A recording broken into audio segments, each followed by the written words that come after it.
Let's first talk about the key generation.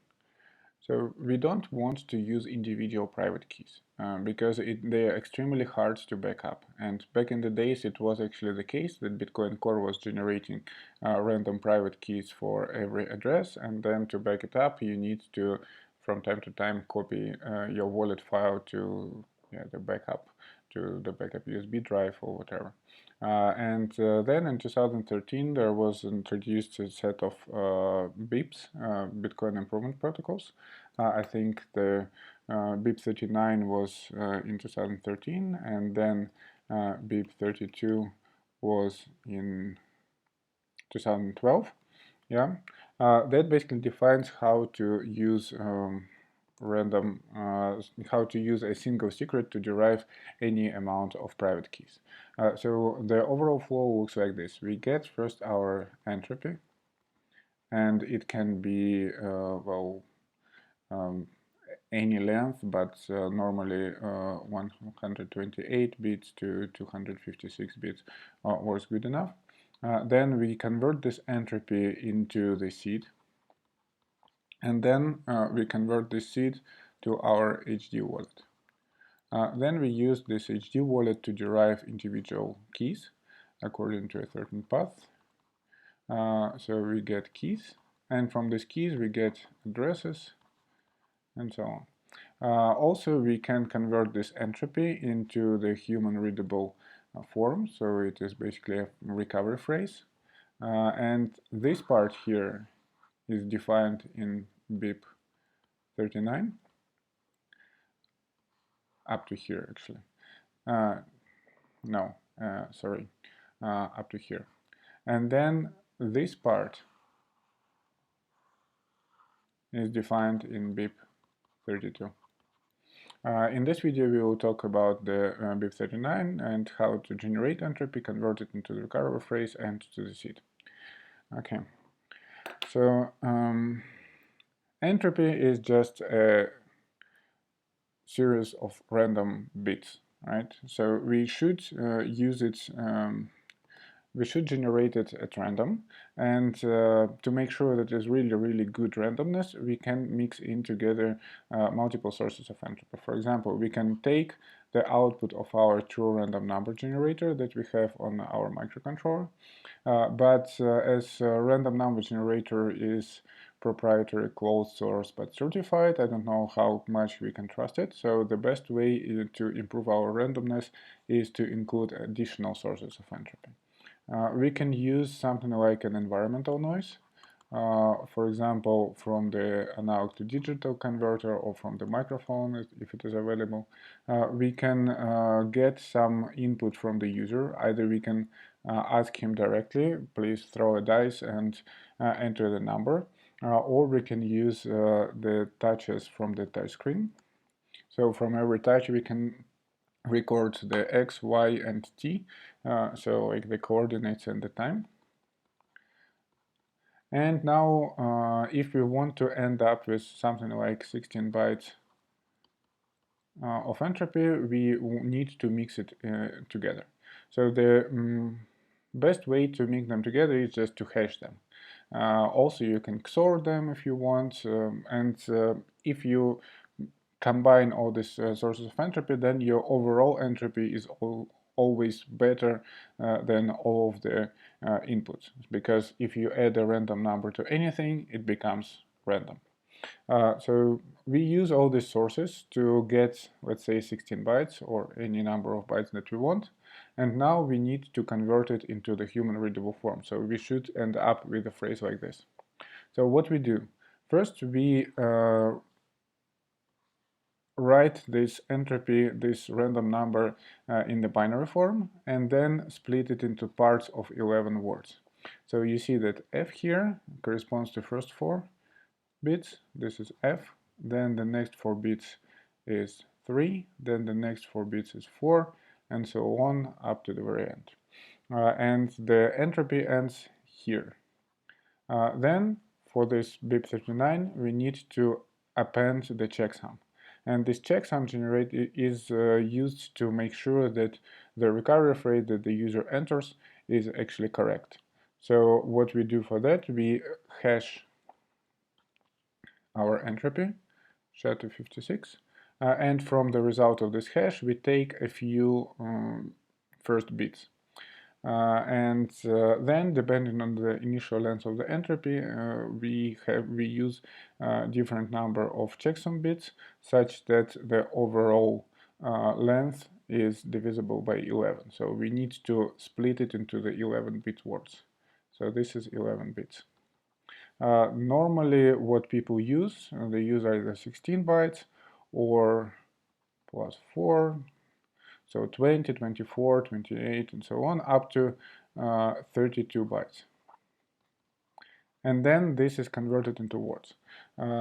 Together with the checksum, the 16-byte entropy or 128-bit entropy will correspond to the 12 words. So this is 12 words. And then 32 bytes will correspond to 24 words. Then what we do, we take this 11-bit number. This means that it can be in the range from 0 to 2047, 2048 combinations in total. And then we look up the corresponding word in the dictionary. So we have the dictionary in the standard. There are dictionaries for different languages, for the English, for the Japanese, and for Portuguese or Spanish, I don't know exactly, but most people use English actually. So we take this index and look up in the dictionary. Every dictionary contains 2048 words, so we can find the right word and we put it in our recovery phrase. So then this becomes a variable, this becomes fly, blah blah blah, up to the culture. Okay, so now when we have the recovery phrase, we can show it to the user and he can back it up and we can recover this way. So this standard is nothing else but a definition of how to display the entropy in a human-readable form. Great. Now, how do we convert this entropy or this mnemonic recovery phrase into the HD wallet, into the private keys? So we do the following. We have our recovery phrase, and we want to end up with a seed that is 64 bytes long. So the seed contains two things, the chain code, that is 32 bytes, and the private key, that is another 32 bytes. So how do we do this? We basically just hash it many times. So we use SHA-512, but we don't use it just like this, so we can, so it's not exactly just SHA-512 of this. It's slightly different. So this is a standard called the key derivation function, and it uses the recovery phrase, the mnemonic that we have here, as a password. Then we have a salt. It is an additional field. And this is also a nice thing of the standard, that we can, together with the mnemonic, we can use a secret password. And this password can be basically anything. So we can use here the capital letters, lowercase, special symbols, exclamation marks, digits, whatever we want. So if here every word is in the dictionary and we have the checksum, for password there are no such rules. So this means that every password is correct. And this password helps in sense of, well, basically there are two applications. So first, if your hardware wallet doesn't have a very good hardware protection, so hardware security, like what Trezor are using is a normal application microcontroller, so in principle it is possible to extract the recovery phrase from the hardware wallet, but this password that we use here, it is never stored on the device. This means that even if the attacker gets our recovery phrase from the device, he cannot steal our bitcoins without the knowledge of the password. But this also means that the password shouldn't be something simple like 12345 that you could do just a dictionary attack. So then, why do we hash it 2048 times? The reason for this is to make the life of the attacker a little bit harder, because for us it is not very noticeable. So when we are deriving the seed from the recovery phrase, 2048 times is fine, so it's just a small delay within the second, and then you get here. But for the attacker, actually brute forcing, having the mnemonic brute forcing all possible combination of passwords becomes 2048 times slower, and it is hard. Okay, so this basically defines how we get the seed from the recovery phrase and how we get to the recovery phrase from the entropy. Now let's have a look at the actual. Well, maybe I will first describe a few problems that I find in these recovery phrases. So first, obviously the fixed dictionary. Fixed dictionary is not very nice because you have to use English, and you know there are many people in the world that don't really know English, and they would prefer to use some other language. For example, my relatives don't speak English, so for them English recovery phrase is not very different from the just digits. So this is the first thing. And the second annoying thing that I find is that this checksum is actually hash-based. And this means that if I'm very paranoid and I'm trying to generate the recovery phrase by myself, just throwing the dices or somehow differently, I cannot do it without any digital device. So that's another thing that I find a little bit annoying, but okay, anyways, to derive the master private key, master public keys, for example, I still need the hardware device, so it's not an issue probably. Okay, so now now let's try to implement this in the hardware. So I have here already a Jupyter notebook that is connected to my hardware board. And now I can just import Bitcoin BIP-39. So if I import Bitcoin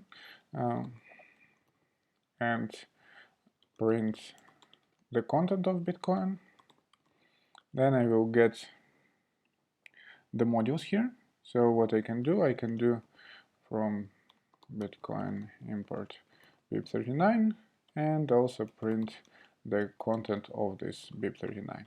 So we see a few functions here that we can use. So the mnemonic to bytes, mnemonic is valid, to seed, from bytes, and also the word list, and find candidates for auto-completion.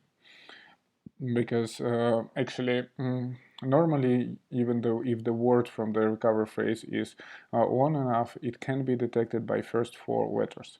So 4 letters are enough to make a complete autocomplete. Then what we do, we need first to get our entropy. So on the hardware device, and this is why I'm using not a Linux port but a hardware device, we have a true random number generator, and it is exposed to MicroPython from the OS module. So we can do import OS, and then if we print the content of the OS, then we see here the urandom thing. So this urandom is actually giving us the random bytes from the true random number generator. So now we can have it something like entropy equal to OS urandom, and it takes number of bytes that we want to get, and I think 16 bytes is pretty much enough. 12 words is okay, I would say, and then let's print entropy. Well, printing entropy is not very nice because it looks like a hex, so let's also do import from bin ASCII import hexlify, and then we hexlify our entropy and print it like this. Okay, great. So every time when we run it, it gives us a different number. Are we happy with this or not? Well, maybe not very much, so let's add some additional entropy from here. So what can we do? We can either concatenate some random stuff that we just type on the keyboard, well, but this is static, this is not very nice. Also, we can try to work with the ADC, so we can do import PYB, and then let's see what's inside. So what we have ADC here. So let's say PYB ADC, so our ADC, let's call it A0. And what ADC can do, we can read. So let's do ADC read, and we get some value. We get some other value. So it's not very different from each other, but still the spin is floating, so it is catching the environmental noise from everywhere. So what we can do, we can just take the last bit of this thing, or better, assuming that the last bit is changing, let's just do the following. Let's just add to the entropy the bunch of these reads. So ADC entropy equal to this. Now let's say we do it. We do a single byte from it, and then we do it 2048 times, because why not? And then we do it as bytes, and then we have ADC entropy, that is this. So obviously, even though its length is 2048, entropy of every reading is only well, a few bits. Oh, don't expect that we get just 2048 bits of entropy here, but that's fine, because we will just mix it together. So we will do final entropy. That will be hashlib SHA-256 of entropy plus ADC entropy. Okay, and then let's see what is our final entropy. Yeah, right. So we also need to digest.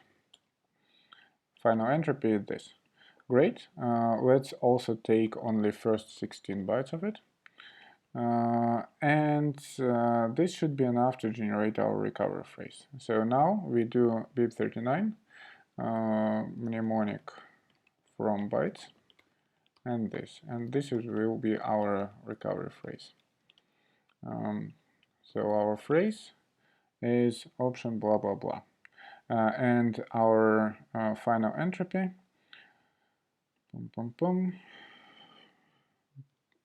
print hexlify final entropy is this. So now what we can do, we can display this to the user, and we also need to convert it to the seed. So what how we do this, we do BIP-39 mnemonic to seed, and we provide our phrase, and we also provide the password if you want to use the password. So we can use either an empty password or something that we like. So let's do password equal to my secure password. It's a extremely bad password though. It is easily hackable with a dictionary attack.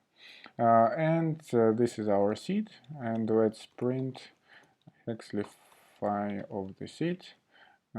This is our seed. Okay, great. How do we check that everything went correctly? For this, we can use, for example, the BIP-39 tool from Jan Coleman. And here we can provide even the entropy here. So let's take our entropy and put it in here, and then see if this is the same as what we generated. So we generated option canvas blah blah blah. Let's search for it. Yeah, it is exactly the same recovery phrase as this website generated. Great. Now let's put in our super secure password and compare that our seed is also the same. So we take our seed and we see it here. Yeah, it is exactly the same. Great. So now we were able to generate an entropy from the true random number generator, mix in some user-supplied entropy, mix in some entropy from the analog to digital converters, just because we have the noise there, why not to use it, combine them together, get the recovery phrase, and get the final seed. In the next part, we will use this seed to derive individual keys according to BIP-39.